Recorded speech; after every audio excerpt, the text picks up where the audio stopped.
अस्सलाम वालेकुम नाजरीन, मैं हूं बिलाल ज़फ़र। आप देख रहे हैं हमारा कनाडा। आज की वीडियो आपके लिए इसलिए बना रहा हूं ताकि आपको अंदाज़ा दे सकूं कि जितना हमने सब्र किया है गाड़ी लेने में कनाडा आकर, उसमें हमारी पैसों के हिसाब से कितनी बचत हुई है। ठीक है, हमें थोड़ी दुश्वारी तो हुई, लेकिन जो वक्त बीत गया सो बीत गया। अब तो वो वक्त गुजर चुका है, तो अब तो हमें वो परेशानियां याद नहीं है। बात यह कि अब हमारे पास माशाल्लाह गाड़ी है, जहां भी जाना होगा हम कन्वीनियंटली जा सकते हैं। लेकिन जो हमने कनाडा जब से आए, यानी कि हम आए थे यहाँ पर फरवरी 2023 के मिडल में, तो अब 9 महीने से ऊपर हो चुके हैं। अब आकर हमने गाड़ी ली है।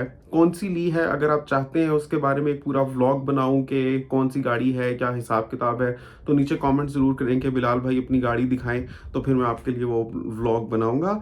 और सबसे पहले आप इस वीडियो को एक थम्स अप दे दें, और चैनल को अभी तक अगर आपने सब्सक्राइब नहीं किया हो तो प्लीज़ सब्सक्राइब कर लें। तो जनाब, बात हम ये कर रहे हैं कि तकरीबन हमें 9 महीने हो चुके हैं। वैसे अब साढ़े 9 महीने हो चुके हैं, लेकिन चले मान लें कि 9 महीने हो चुके हैं हमें कनाडा आए हुए, और बस मैंने अभी 2 दिन पहले ही गाड़ी ली है। तो अब आते साथ तो कोई गाड़ी, वैसे तो कुछ लोग ले भी लेते हैं, कुछ रेंट कार कर लेते हैं, कुछ आते साथ गाड़ी लेने की कोशिश करते हैं। लेकिन बात यह कि सबसे पहले तो आप अपना लाइसेंस लेंगे, क्योंकि ये वीडियो रेलिवेंट है उन लोगों के लिए जो कनाडा आ रहे हैं एज स्टूडेंट या वर्क वीज़ा पर, या परमानेंट रेजिडेंट्स बनकर आ रहे हैं। तो बिलाखिर उन्होंने गाड़ी तो लेनी होगी, तो उसी कंटेक्स्ट में बना रहा हूँ कि आकर पहले तो आपको लाइसेंस लेना होगा। उसमें तकरीबन आपको, अगर आपका पहले से भी एक्सपीरियंस है ड्राइविंग का, तो डेट मिलते हुए भी आपको महीना 1.5 महीना तो लग ही जाता है। पहले आप आते साथ G1 देंगे, और फिर अगर आप डायरेक्ट जी के लिए भी जाते हैं तब भी।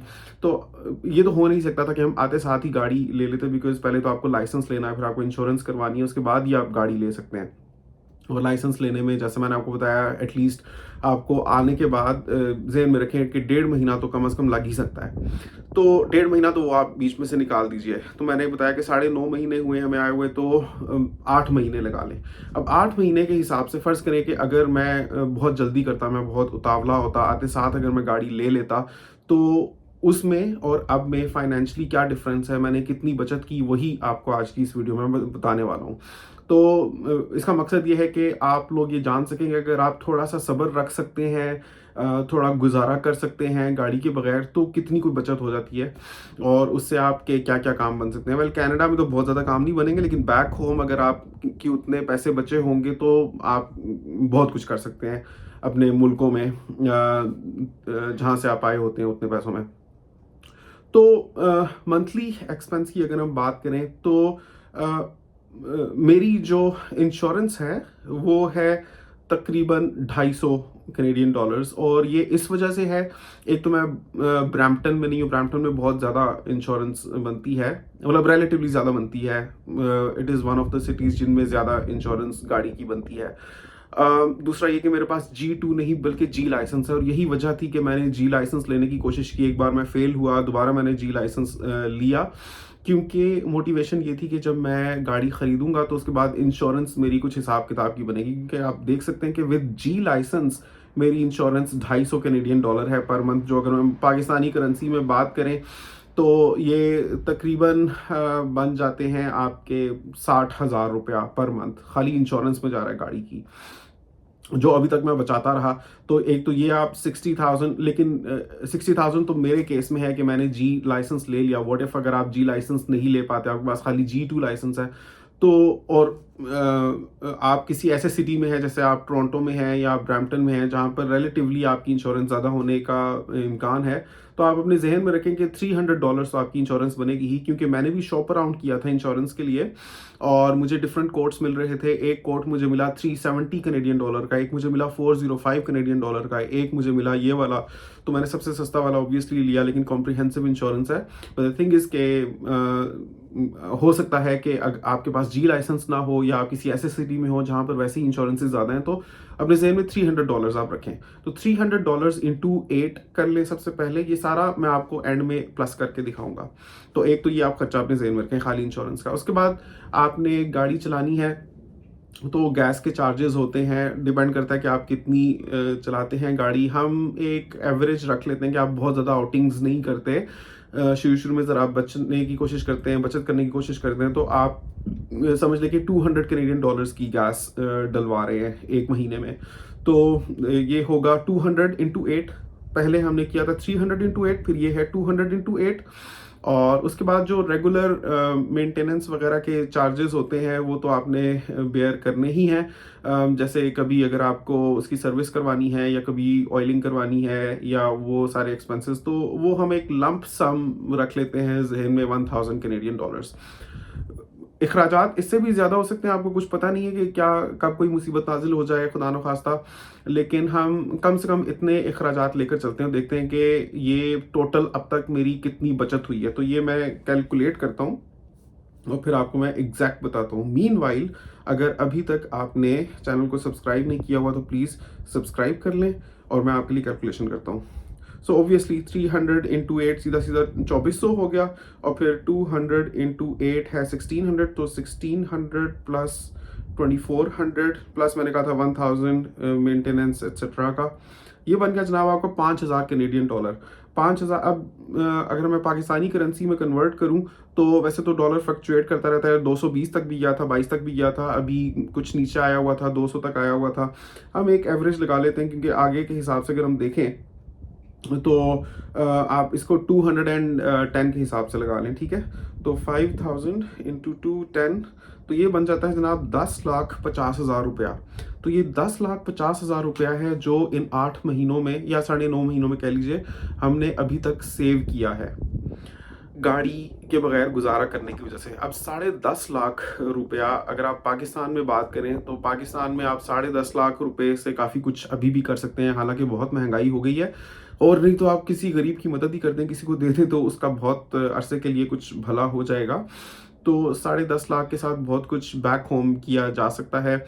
अगर आप बैठ कर भी खाते हैं और अगर आप थोड़ा सा हिसाब किताब से चलते हैं कि आप 1 लाख रुपया आपका माहाना खर्चा है, तो कम से कम आपके 10.5 महीने तो निकल जाएंगे उसमें। तो it makes a difference, yes. अब ये है कि हमें रेगुलर बेसिस पर इतने पैसे स्पेंड करने पड़ेंगे। कितने पैसे स्पेंड करने पड़ेंगे भला?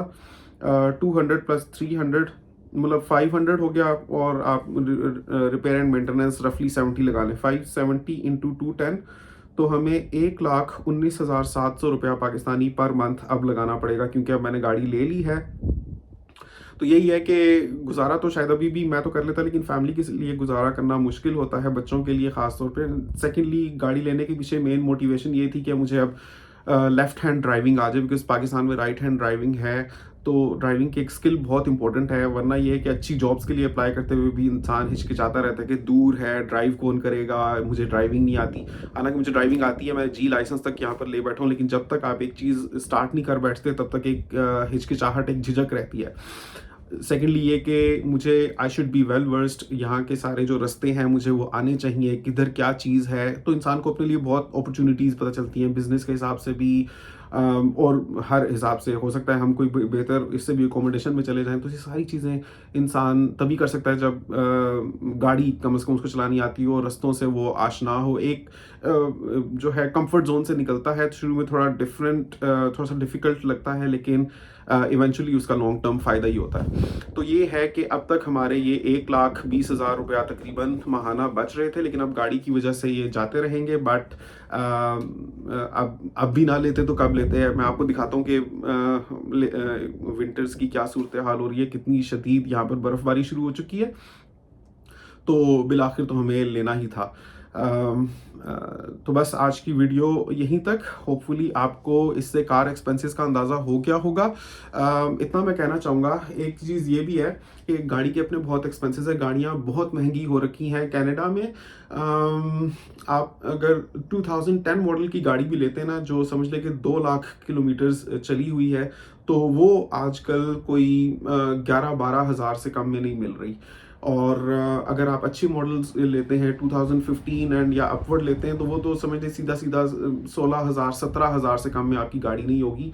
और ये तो खाली मैंने आपको गाड़ी की वैल्यू बताई है, देन उसके ऊपर आपको टैक्स पे करना पड़ता है, जिससे आप किसी सूरत भी बच नहीं सकते। जब आप अपने नाम गाड़ी करवाने जाते हैं तो वहाँ पर वो खुद आपकी गाड़ी की वैल्यू निकाल कर देते हैं, कहते हैं कि जितने की आपका सौदा हुआ है या ये जो हमने निकाली है वैल्यू, इनमें से जोन सा ज़्यादा होगा आपको उस पर टैक्स पे करना है, तो वो आपको टैक्स पे करना ही पड़ता है। तो तकरीबन 1500-2000 डॉलर तो खाली टैक्स बन जाता है। फिर उसके बाद आपने टायर्स लगवाने, अभी मैंने अपनी गाड़ी के लिए हैं ऑल वेदर टायर्स, और वो मुझे मिले हैं 1150 कैनेडियन डॉलर्स के। मतलब आप समझ लें कि 2.5 लाख या 2.25 लाख पाकिस्तानी रुपए के तो मेरे खाली टायर्स आए हैं गाड़ी के। तो ये सारे एक्सपेंसेस आपको बियर करने पड़ते हैं। Canada is very expensive country. यहाँ पर आते हैं तो आपको यहाँ के मुताबिक की lifestyle and cost of living, वो सारी चीज़ें अगर आप जानना चाहते हैं मज़ीद डिटेल में, तो मैंने एक एक चीज़ डिफरेंट व्लॉग्स में बताई हुई है। आप लोग अगर नए आ रहे हैं कनाडा में, आपकी काफ़ी हेल्प होगी अगर आप देखेंगे। तो बस अभी मैं ये कूड़ा रखने लगा हूँ। रात का वक्त हो रहा है क्योंकि सुबह गार्बेज कलेक्शन है। तो मैं आपको दिखाता हूँ थोड़ा सा बाहर का भी नज़ारा, और फिर आपके लिए मैं वीडियो अपलोड कर दूंगा, ठीक है। देखिए बर्फ़ पड़ी हुई है हर जगह।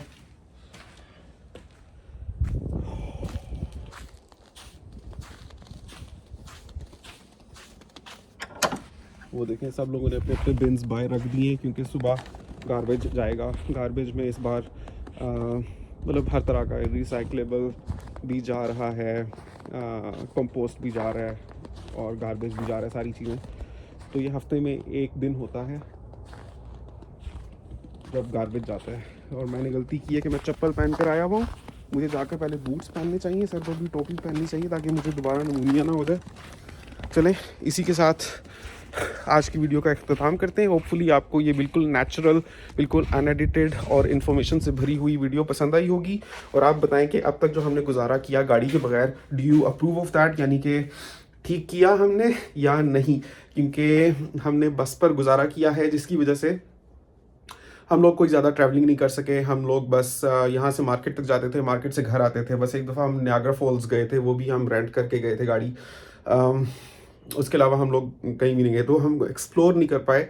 गाड़ी होने की वजह से ये है कि ख़ास तौर पे समर सीज़न में आप बहुत एक्सप्लोर कर सकते हैं। थोड़ा सा इंसान बाहर निकलता है, कुछ कनाडा है भी इतना खूबसूरत, तो दिल थोड़ा बेहतर हो जाता है। क्योंकि यहाँ पर हमारा कोई है तो नहीं, ना कोई रिश्तेदार है, ना कोई दोस्त है, कोई भी मतलब हमारा अपना नहीं है यहाँ पर।